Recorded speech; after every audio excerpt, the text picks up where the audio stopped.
Hello friends, आज का जो वीडियो है वो धर्मशाला को लेकर है। और धर्मशाला जो है वो एक फेमस टूरिस्ट प्लेस है। और सबसे बड़ी बात तो ये है कि ये हिमाचल प्रदेश की विंटर कैपिटल भी है। और यहाँ पे बहुत सारी प्लेसेस घूमने वाली हैं, तो मैं वो मैक्सिमम आज इसमें लिस्ट करूँगा। और अगर कोई आता है हिमाचल में घूमने, धर्मशाला में स्पेशली, तो अगर मेरा वीडियो देखा होगा तो पहले से पता चल जाएगा कि भाई कौन कौन सी प्लेसेस जो है वो कवर करनी है। तो सबसे पहले मैं बात करूँगा क्रिकेट स्टेडियम की। जो धर्मशाला का क्रिकेट स्टेडियम है वो पूरे वर्ल्ड में एकदम सबसे डिफरेंट क्रिकेट स्टेडियम है। और इसकी सुंदरता ही इतनी ज़्यादा है कि यहाँ पर एक बार आ गए तो फिर बार बार आने का मन करता है। ये इसीलिए सुंदर है क्योंकि क्रिकेट स्टेडियम जो है उसके सामने आप बिल्कुल धौलाधार के पहाड़ देख सकते हैं जो बर्फ़ से एकदम ढके रहते हैं। कभी भी आओ, गर्मी में आओ, सर्दी में आओ, आपको ये पहाड़ दिखने में मिलेंगे और बहुत सुंदर दिखते हैं। और क्रिकेट स्टेडियम का आप ये व्यू देख सकते हो, तो ये बनावट ही इसकी डिफरेंट तरीके की है। ये दिखने में ही लगता है कि भाई बहुत सुंदर है, और सुंदर होना भी चाहिए भाई। और यहाँ पर एंट्री फीस है 30 रुपीज़ पर पर्सन के हिसाब से, तो वो जायज़ है क्योंकि मेंटेनेंस के लिए खर्चा होता है। एक्चुअली हम गए हुए थे स्नो देखने, और 2 दिन पहले बहुत तेज़ बारिश हुई थी। 2 दिन लगातार बारिश हुई थी, तो स्नोफॉल भी बहुत ज़्यादा हुआ था। न्यूज़पेपर में भी आया था कि स्नोफॉल हुआ है। और धर्मशाला की जो पहाड़ियाँ हैं उनके ऊपर भी दिख रहा था कि भाई काफ़ी ज़्यादा स्नोफॉल हुआ है। तो जब हम पहुँच गए धर्मशाला तो पता चला कि वहाँ पे तो स्नो है ही नहीं। हम धर्मशाला से भी ऊपर नड्डी चले गए, तो नड्डी में भी कोई स्नोफॉल नहीं था। तो वहाँ लोकल से पूछा हमने, तो वो कहते हैं कि भाई स्नोफॉल तो बहुत हुआ था, रात भर स्नोफॉल होता रहा, लेकिन सुबह जब बारिश स्टार्ट हुई तो उसकी वजह से भी जितनी भी स्नो थी वो सारी पिघल गई।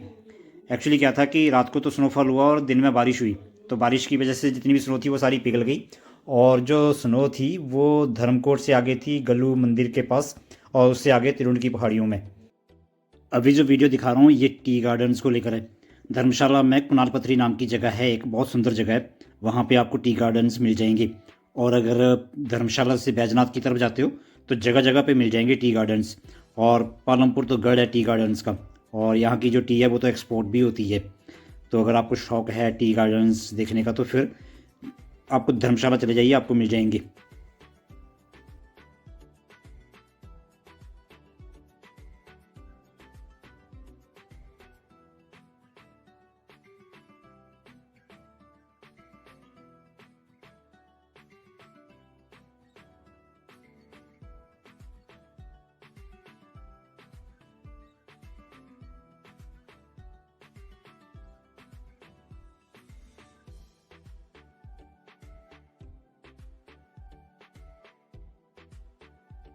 अभी जो वीडियो दिखा रहा हूँ ये नड्डी है, धर्मशाला का एक फेमस टूरिस्ट स्पॉट। जो भी टूरिस्ट घूमने के लिए आता है नड्डी ज़रूर जाता है, क्योंकि जो नड्डी है वो एकदम हाइट पे है। और धर्मशाला से 14 किलोमीटर की डिस्टेंस पे है, मकलोडगंज वाली साइड में। मकलोडगंज से नड्डी 3-3.5 किलोमीटर की डिस्टेंस पे है। तो यहाँ पे स्नोफॉल बहुत ज़्यादा होता है। धर्मशाला में तो स्नोफॉल बिल्कुल भी नहीं होता है, मकलोडगंज में भी होता है, लेकिन सबसे ज़्यादा जो होता है वो यहाँ पे होता है। मैंने ऑलरेडी एक वीडियो बनाया था पिछले साल नड्डी का, उसमें मैंने स्नोफॉल दिखाया हुआ है। अभी जब हम गए थे तो उस टाइम 2 दिन बारिश हुई थी लगातार, तो रात को तो स्नोफॉल काफ़ी ज़्यादा हुआ, लेकिन दूसरे दिन बारिश शुरू हो गई, तो बारिश की वजह से जितनी भी स्नो थी वो सारी मेल्ट हो गई। लोकल लोगों से हमने पूछा कि भाई यहाँ पे स्नोफॉल तो दिख नहीं रहा है, तो उन्होंने हमें यही बताया कि भाई बारिश की वजह से पिघल गया। नड्डी तो पहले एक छोटा सा गाँव था, लेकिन आज की डेट में ये बहुत बड़ा टाउन बन चुका है। अभी जो देख रहे हो ये सारा नड्डी है। एक्चुअल में जो नड्डी है वो एक पहाड़ी के ऊपर बसी हुई है, और उसके एक साइड में तो कांगड़ा धर्मशाला का व्यू नज़र आता है, और दूसरी साइड जो है वो धौलाधार की पहाड़ियाँ नज़र आती हैं। ज़्यादातर लोग जो है वो आते ही इसलिए हैं क्योंकि यहाँ पर जो सनसेट होता है बहुत अच्छा लगता है दिखने में। और दूसरी साइड किसी भी मौसम में आ जाओ आप, धौलाधार की पहाड़ियाँ तो बहुत ही सुंदर दिखती हैं। अभी मैं वही दिखाने वाला हूँ। सनसेट तो मुझे अभी दिखा नहीं क्योंकि बादल थे, पर जो धौलाधार की पहाड़ियाँ थी वो बिल्कुल साफ नज़र आ रही थी, एकदम बर्फ़ से ढकी हुई, बहुत सुंदर लग रही थी।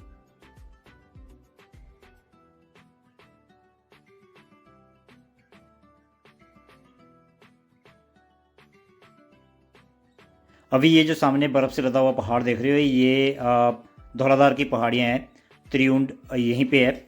और इसी पहाड़ी में अगर आगे जाते हो तो करेरी भी इसी जगह पे आती है, और ये बहुत सुंदर दिखता है। ये दूर से ही अच्छे लगते हैं, पास से तो अगर आप चले गए बर्फ़ में फंस फुस गए तो फिर रिस्क हो जाता है बहुत ज़्यादा।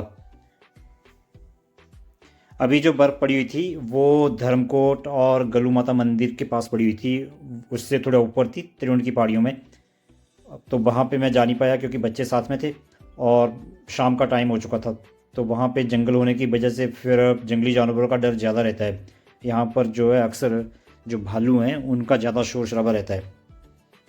आए दिन कोई ना कोई न्यूज़ मिलती रहती है कि भालू ने अटैक कर दिया, ये हो गया वो हो गया। तो अकेले जाना अवॉइड करें और शाम के टाइम पे दिन दिन में चले जाओ, कोई दिक्कत नहीं है, बहुत सारे लोग जाते हैं यहाँ पे।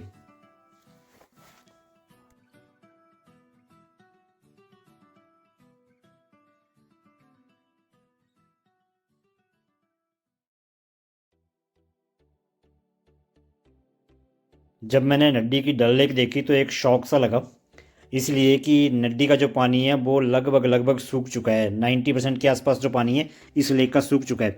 और नड्डी को जाना ही इसलिए जाता था कि यहाँ की जो डल लेक है वो बहुत फेमस है। पिछले साल जब मैं आया था यहाँ पे तो भरी हुई थी, ये बिल्कुल पूरी तरह से भरी हुई थी। और आज की डेट में ये 90% के आसपास सूख चुकी है। और अगर बारिश नहीं हुई तो ये पूरी की पूरी सूख जाएगी। और लोग कह रहे थे यहाँ के कि भाई 3 महीने 20 दिन बारिश नहीं हुई, पूरी सर्दियाँ निकल गई, जनवरी 20 को बारिश हुई है जाके। तो ये जितना भी खाली एरिया है ये सब भरा ही हुआ था यहाँ का, अब ख़त्म हो चुका पानी यहाँ का। तो ये काफ़ी बड़ा शौक है यहाँ नड्डी वालों के लिए। अभी इससे अगला वीडियो जो है वो मकलूडगंज का है। अभी ये मकलूडगंज का चौक है और यहाँ रश बहुत ज़्यादा होता है। आज यहाँ रश नहीं था बिल्कुल भी, अदरवाइज़ यहाँ पे अक्सर रश देखने को मिलता है। भागसूनाग यहाँ से सिर्फ 1 किलोमीटर की डिस्टेंस पे है। वहाँ पे भागसूनाग वाटरफॉल बहुत फेमस है। अभी तो नहीं मैं दिखा रहा, पिछले वीडियो में दिखा चुका हूँ। अभी मैं इस वीडियो में दलाई लामा टेम्पल दिखा रहा हूँ। अंदर से तो वीडियो बनाना अलाउड नहीं थी तो मैंने अंदर से नहीं बनाई, लेकिन बाहर से अलाउड थी तो बाहर से ही बनाई मैंने। और मकलोडगंज से धर्मशाला के लिए रोपवे भी स्टार्ट हो चुका है तो वो भी मैं अभी दिखाऊंगा। इसके अलावा धर्मशाला में घूमने लायक है कुणाल पत्थरी और वहाँ के टी गार्डन्स, फिर है Aghanjar Mahadev, Khaniyara, Norbulingka monastery, Bhagsunag waterfall. Trekking का शौक़ है तो फिर त्रिउंड वैली भी है। 5 घंटे का ट्रैक है, 5 किलोमीटर का है। 5 घंटे अप्रॉक्सीमेट लग जाते हैं, अगर नए हो 2.5 से 3 घंटे तो मिनिमम लगते ही लगते हैं। लेकिन वहाँ का व्यू बहुत सुंदर है। और धर्मशाला के आसपास अगर घूमना है 50 किलोमीटर के दायरे में तो फिर कांगड़ा मंदिर है घूमने लायक, कांगड़ा फोर्ट भी है। इसके अलावा फिर बैजनाथ है, बैजनाथ में महाकाल का मंदिर है, बैजनाथ भगवान शंकर का मंदिर है। इसके अलावा फिर बीड़ बिलिंग पैराग्लाइडिंग साइट है जो कि वर्ल्ड की 2nd हाईएस्ट पैराग्लाइडिंग साइट है। इसके अलावा पालमपुर के टी गार्डन्स हैं जो बहुत फेमस है। बीड़ बिलिंग का वीडियो तो मैंने पहले भी बना रखा है। बैजनाथ में बैजनाथ बाबा का और महाकाल का जो वीडियो है अभी कुछ दिन में बनाऊंगा मैं अभी।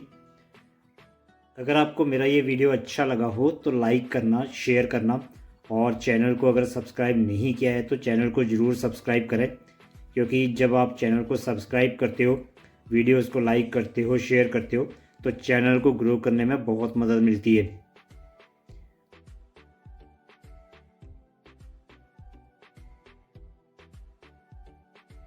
ये जो पहाड़ी देख रहे हो ये त्रिउंड वैली है और ये ट्रैकिंग है 4 से 5 घंटे की। ज़्यादा दूर नहीं है, 5 से 6 किलोमीटर की डिस्टेंस है, लेकिन 5 से 6 घंटे लग ही जाते हैं यहाँ तक जाने में, क्योंकि कोई साफ़ सुथरा रास्ता नहीं है और पथरीला रास्ता है तो टाइम लगता है यहाँ पे जाने के लिए।